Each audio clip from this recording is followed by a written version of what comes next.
Hello, minions, and welcome to a Battlefield 3 commentary playing Rush on Operation Metro. And I have been back playing Battlefield 3 pretty heavy duty recently. So much so that, man, I can't even remember the last time I played Black Ops 2. It's been weeks. I'm not even sure if I'm even planning on buying the DLC for Black Ops 2. Not because I dislike the game, because as you guys know, I'm just loving Black Ops 2 in general, but I haven't had the desire to play it, and I just don't feel the burning desire in my soul to spend money on a few new multiplayer maps, regardless of how good they may be. And I haven't even been following Call of Duty close enough to know really what they look like. I've seen like one Call of Duty video about the new DLC, and I couldn't even really pay attention to the whole thing. I've been so disinterested with video games in general from a YouTube standpoint, and I don't know if that's hypocritical is the wrong word, but that may sound odd coming from me as I'm commentating on a video game video for YouTube. But oh, just so you guys know, driving around the little EOD bot. One of the last camo assignments that I'm working on, I've been playing a lot of Battlefield 3, and I've been working a lot on the assignments for the different weapon camos. But one of the ones I have left to do is to get 10 equipment destroys with an EOD bot. And that is ridiculously difficult to do. I've got one so far, and I had to punch out of a jet because I saw an enemy spawn beacon while I was flying overhead, and I was like, I don't think there's anyone near that. So I bailed out of my jet, let my F-18 crash into the ground, parachuted down, and went in and laid down my EOD bot to destroy this thing. But yeah, if you guys have tips on doing that, that'd be great, because it's going to be a grind for those 10 or 9 I have left. But anyway, yeah, let's talk about some Battlefield rather than going into random bullshit about me telling you about my YouTube video watching habits, because you probably won't be interested in that right now. But, boys, quiet. My damn dogs, man. I should always keep them outside when I'm doing videos. This video, I want to talk a little bit about it, because this is me obviously playing by myself, hence the commentary. Giggity. But I'm using the Scar H. One of the assignments for one of the dog tags is to use the Scar H. The Scar H, the Scar L, and to get some knife kills. It's called Battle Scars. So I spent a few games using the Scar H, and I haven't completed the Scar H kills for it yet. I think I'm pretty close.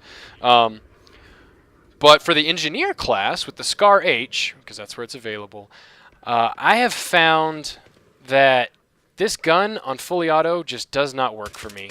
It's got a 20-round mag, 20 plus 1 capacity, and really I just find myself on full auto just running out of ammo and not killing anyone because there's a lot of vertical recoil. I'm running heavy barrel and foregrip right now, which I know heavy barrel increases recoil. And the vertical grip combined with the heavy barrel actually, from what I've read, on most weapons, provides a net accuracy increase. So it makes the gun more accurate if you combine those. Heavy barrel makes the weapon more accurate and increases the damage over distance, or decreases the effect of damage drop-off. So damage drop-off over distance doesn't fall as fast. Rambling. But the foregrip reduces accuracy. It decreases horizontal recoil, so as the gun's recoiling, bouncing around, it doesn't go back side to side as much, it goes up and down the same amount. But it makes it less accurate over distance, and you put the heavy barrel with that, and you actually gain a slight increase in accuracy over distance, and you keep more damage for longer. But all that aside, regardless of what attachments you have on the weapon, it still recoils pretty heavily, and that makes it, as is kind of intended for most of the close quarters weapons that the Engineer uses, all the SMGs and PDWs. Watch this aggressive flank. Oh, he's behind me. What am I gonna do? Pointless guy. Murder. I found that it's kind of intended with a high recoil, low magazine capacity, slow rate of fire, high damage, that they want it to be a close quarters weapon. And the problem with that is at close quarters, even with the high power, because it's got a slow fire rate and a low magazine capacity. It's just outclassed by pretty much anything else intended for close quarters. And in close quarters, rate of fire is king. I mean, that's just the way it goes. And this gun just doesn't have it. And with the lack of the ability to stay on target, it just doesn't work for me in close quarters. I don't like it. And over medium to long range on full auto, even pump firing it, 2 to 3 round bursts, it just doesn't work. You slap this bad boy over onto single fire, use it as a semi-auto battle rifle, and you start to feel this weapon coming into its own. It's powerful. Ooh, excuse me. Got the burps. I had chili for lunch today. Delicious chili that my wife made. Man, could I be more random? So anyway, you really feel this the damage over range, especially with the heavy barrel sticks in there. You can get a good rapid pace. I mean, we're not talking, pumping the trigger as fast as you can, but pop, pop, pop, pop, pop, pop, pop, kind of harkening back to my M417 video of yore, talking about weapon cadence. This one is less sensitive to weapon cadence because it's intended to be used on full auto, whereas the 417 has even more recoil because it's intended as a semi-auto high-power sniper rifle. But this, you can get a little faster on the trigger, and you can even aimed semi-auto fire. It'd be pretty effective, and you'll see me using it, on these close encounters with an M1014. It's not going to stand up. Even on full auto, I would have lost that fight. But you'll see this thing as I use it later in the match. If you establish a position where you can set up a base of fire, and you have decent cover, you can see the enemy coming towards you, you can really hold down an area with precise fire. 21 shots on semi-auto goes a long way. I mean, if you're talking 2 to 3 shots, maybe even 4 shots, who knows, per kill, versus running this thing on full auto. I fired 6 at him, but he was probably dead after, 4? So call it 3 or 4 shots. I don't know what the exact statistics are. Let's call it 3 to 4 shots. That's what it feels like with this gun. You're talking 5 people per mag, versus if you're running this 20 rounds on full auto, you're going to be lucky if you get 2 people maybe with that. I mean, you'll see that with 30-round magazines on assault rifles like the M16. Something with even with low recoil. That's just a good assault rifle.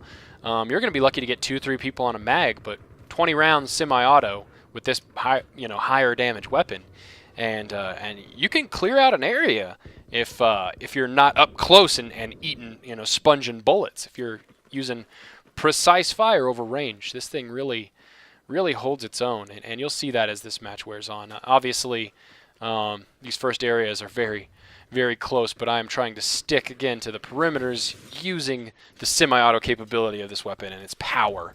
And you can get in close, and you can get some pop fire in here. I'm checking my corners, getting the plant. You can get some good shots here. I think I scoot back here.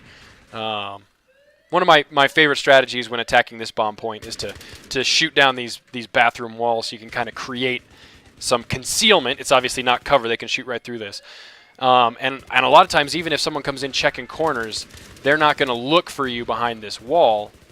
And sometimes, like this, it can buy you just enough time to defend the objective before they figure out that shots are coming from there. So one of my favorite things to do when you're planting that objective is to just go from the side of those bathroom stalls and bore all the way even to the far wall if you have a fully automatic weapon. Semi-auto, I just decided to take in one step.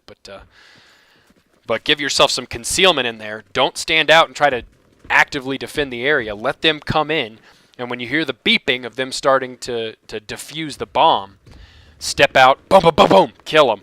And, you can even, you saw there, I was completely outnumbered. There were 4 guys in there, maybe even 5. But since there were so many of them and they thought that the room was empty, they left one of them to do the disarming, and the rest of them were just milling around, covering to make sure no one ran in the doors.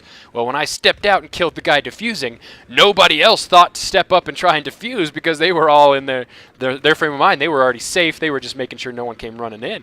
And, it's not going to happen every time, obviously, but when it does, it's nice. And that was me at close quarters, semi-automatic fire. That guy took a shot with either his sniper or his shotgun and just missed.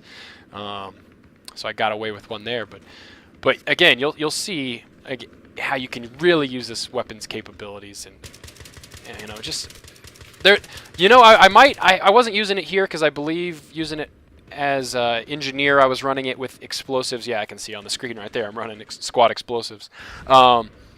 I would almost suggest, especially after that last encounter, which I did come out on top of, probably using squad cover, so that when people are shooting at you, because you need to be able to aim accurately, and the suppression in this game has gotten so intense lately that someone putting fire in your general direction, even if they're not hitting you, can make it almost impossible for you to kill them, especially if you're using a precision weapon that requires aimed shots. Because you can have your sights right on target, and the bullets aren't going there because of the suppression effect. So squad cover would probably be a good specialization to use with the Scar H or most semi-automatic weapons. I think I'm running on my recon kit right now. I'm running frags, but a lot of times on my sniper kits, I will run squad cover, just because. Especially like if I'm in a counter sniper situation, or if I'm sniping and someone's trying to suppress me with machine gun fire, I can still maintain accurate shots, which is critical for defending yourself with a weapon where accuracy is the #1 priority to you staying alive. You must hit to survive, versus like an SMG where you just put so many bullets in an area that even though you're not on target with all of them, enough lead is going down range that you can still squeeze your way out of it. But squad cover would probably be a good one to use for that. You know, I feel when I think back on the videos I've posted for Battlefield 3, I think Metro comes up a lot. There's a few that come up a lot for different reasons, like maps like I can never even remember. I can never remember the names of the big ones. They just don't seem as memorable to me. But the bigger maps like Firestorm and ones like that. There's like 3 I'm thinking of, but I can't think of the names to save my life. Karg Island is another one, and the one that's in the big field, like Caspian Border. God damn. Those lend themselves, for me personally, more towards vehicle gameplay. That's because of how big those maps are. You know, unless my team's really down on a rush game and I really need to just get in there to the objective. On Conquest or on rush games where my team's kind of doing their own thing, or even if they're not, I tend to stick to vehicles, and by vehicles I mean choice A would be jets, and then choice B is attack choppers.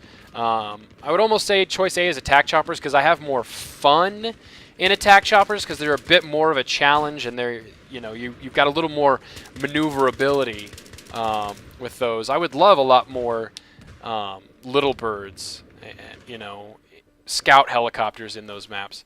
Look at this, down to the last point, 3 tickets. Oh yeah. Teammate gets there, I think, first. He starts planting, but I'm not sure if he's going to finish up or get killed, so I end up getting the plant here. And then it's, because I've got my semi-auto Scar, I'm moving out here and watching. I'm getting distracted here. I'm sorry, the gameplay is actually distracting me as I'm trying to set up a defensive position, get some aim shots, bap, bap, bap, bap, bap, to defend this point. You can see from the timeline there's more of this game, so obviously they don't stop us here. Thank you, YouTube, for letting me have my time limits back. Anyway, I feel like a lot of good infantry gameplay, tactical gunplay, happens on maps like this, like Operation Metro. Sin Crossing sometimes has some of that, although that's more of a ground vehicle map, it seems. You get APCs rolling through there, and it just starts to get a little more hectic with what you can do on the ground. But then like I was saying, maps like Caspian Border, Karg Island, Operation Firestorm, these I tend to hop in jets. Or air vehicles, and just dominate the skies. In a jet, and I'm kind of tooting my own horn here. I don't really want to, because I'm not by no means one of the best pilots you will see, but it is rare, extremely rare, that I get beat by a pilot. There will be times where 2 jets, and I will usually be successful, you know, probably 7 times out of 10. I will usually be successful even against 2 jets if it's just me and a jet. But if you throw in 2 jets or sometimes even 1 jet pilot who's decent, you know, he doesn't have to be great, or even, you know, if we were in a one-on-one dogfight, I might eat his lunch, right? But you have one of them, and you have one guy on the ground running stingers, which means that I have to break off my dogfighting with the other pilot to escape the stinger, and that gives up my tail to the enemy. Sometimes that's hard to recover from. But I say all that. Very rarely, if ever, lately do I come up against a pilot who shoots me down because he outflew me. I don't get outflown much anymore. The last time I can remember really getting outflown, I had a couple of games where me and this one pilot were just going at it, and our dogfights probably lasted 3 or 4 minutes each. And he would always just squeak out on top. It just felt like he was calmer on the controls. Like he just always seemed to have the advantage. I was always on the defensive. And I could keep him from getting a good enough gunshot on me to take me down. But I just was always on the defensive. And after 3 or 4 games with him, I messaged him and was like, you know, kudos to you, man. That was some good dogfight. And, you know, basically what is your, you know, your secret? What do you do that allows you to be so consistent? And what he said was really simple, and we had a couple of good messages that were really informative, which was basically get good at throttle control while you're in third-person view, and that's really the key to it. There's a really clear feeling when you're flying a jet, when you're right around that 300 knot range. When you're speeding up and slowing down, you can really feel the plane start to turn in tight, and you can just speed up and slow down alternatingly. That keeps you in that really tight turn. And if you're in third person, you can always keep track of your enemy and who you're dogfighting against, and it puts them on the defensive. And I've come up against a couple of pilots that did basically what I was able to do before, which is they were able to be elusive enough that it takes me a while to get them, but in the end, I do end up shooting them down. So I feel like I've gotten to the point where I'm really comfortable with that. So when those big maps come up, all of that to say this, when those big maps come up, that's what I tend to do. And even though I really enjoy those games, I don't always feel like they're the most entertaining to watch. So I don't tend to post a whole lot of those unless it's in a game where there's a lot of good chatter between me and some buddies. So I don't know if you guys feel like my Battlefield videos tend to focus on too many specific maps. That's not by design. It just tends to happen that way, especially with the kind of player that I am and the way I feel that this game plays best. If you play tactically and intelligently, there are certain maps where that really is useful. Like here, where I'm, after taking the A objective, I'm holding down this side of the map so that I can pick off people as they're trying to go to the B objective. And it just really, it just feels great to be able to use this kind of tactical gameplay, play smart, be effective, and support an objective, and not just slaying. So again, that's why these maps tend to be the ones that come up. I have one saved. I may commentate and post up where I got a really good game. Playing TDM. I have quite a few of those. In general, not videos saved up, but just games that go well. I find Battlefield 3 TDM to be, personally for me, less entertaining. I feel like to watch. It's really fun and fast-paced to play. You know, of course, depending on the map, and maybe I'll touch on that briefly. The playlist I'm really enjoying. But I just, you know, I feel like certain maps and certain game modes really lend themselves to a style of gameplay that I really enjoy, that falls in to a lot of the core tenets of the War College series, which I need to start grabbing those clips to continue that series. But smart tactical play really gives this game legs for me. Call of Duty just has never really had that as much. COD 4 probably had it the most. Because of the map design with the 3 paths. Black Ops had a good amount. The maps weren't as competitive from the standpoint of having the 3-path structure, although there were several of those, and that helped a lot. But the lower gun damage in Black Ops and the lack of a stopping power made it more competitive and tactical from a standpoint of your shots counting more because of your gun skill. And then Black Ops 2, it's easier to get flanked and killed by a powerful weapon, not as obviously as bad as Modern Warfare 3. But it's a lot of fun. They struck a really good balance between the tactical portion and the arcadey high action portion of that. And maybe that's why I haven't found myself going back to it as much as I did Black Ops or COD 4. Is even though they found a really good balance, it's a lot of fun, especially when you're playing with friends. On its own merits, when I'm thinking about I want to pick up a virtual gun and feel like I'm playing a tactical game, it's just Battlefield. It's just Battlefield for me right now. And I think that would be, I would really enjoy a good military sim, although I don't want to get into one on my PC because I don't like sitting and playing at my PC too much. It is like when Operation Flashpoint 2 for the console. I mean, it's, what was, shit, I don't even remember what it was. Dragon Rising, I think is what it was. Or was that the first one? Was it Red River? I don't remember which one. Whatever the second one was.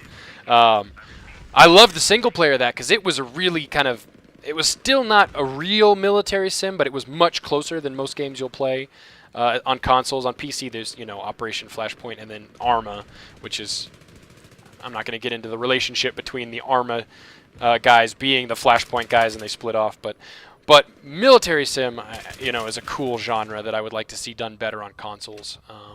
And I wish Operation Flashpoint on the consoles, the second one, would have had a better multiplayer. It had a good co-op mode, which I really enjoyed playing, especially when John Jacob and some of those guys were into playing it. That was a lot of fun. But a good competitive, large-scale Flashpoint, I think, would still be tons of fun. But Battlefield would still hold a place as my favorite because I think military sim would be great from a tactical standpoint, especially if you had really good teamwork, which would be the rub, right? You would really need good teamwork for that. Well, I think that would be a good game, but again, when you just want to pick up a game and play, Battlefield strikes that great balance between being more on the realistic side than Call of Duty while not being uber realistic, but still being arcadey enough to be a lot of fun. So I think I've talked about everything under the sun in this video with respect to Battlefield. But yeah, I'm gonna, you know, if my wife's probably gonna be home soon, if not right now. The dog's maybe responding to her being home right now. This is a 24-minute gameplay, which is about to come to a close. But yeah, I'm gonna be playing a lot more Battlefield. If people get on to play more Black Ops 2, you know, I'll hop back into that. But lately, it's been, you know, the only people that have been on consistently have been KJ and his wife, and we haven't been playing with them much at all. So, you know, especially without other people around to kind of bring some levity and entertainment to what's become a rather somber affair with those two, sadly. But you know, who cares about KD? But 41-12, and I played the crap out of the objective on this. You know, that's good. 20, so many ribbons and stuff. It doesn't even have time to show them all.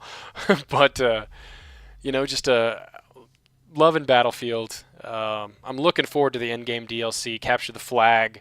I think is going to be fun. I think it won't capture my attention like the rest of Battlefield has with most of the DLCs where it's fun to play and then you kind of set aside and go back to core Battlefield. But I'm looking forward to that fun diversion. And yeah, that's all I have to say about that. Talk to you guys later. Bye, minions.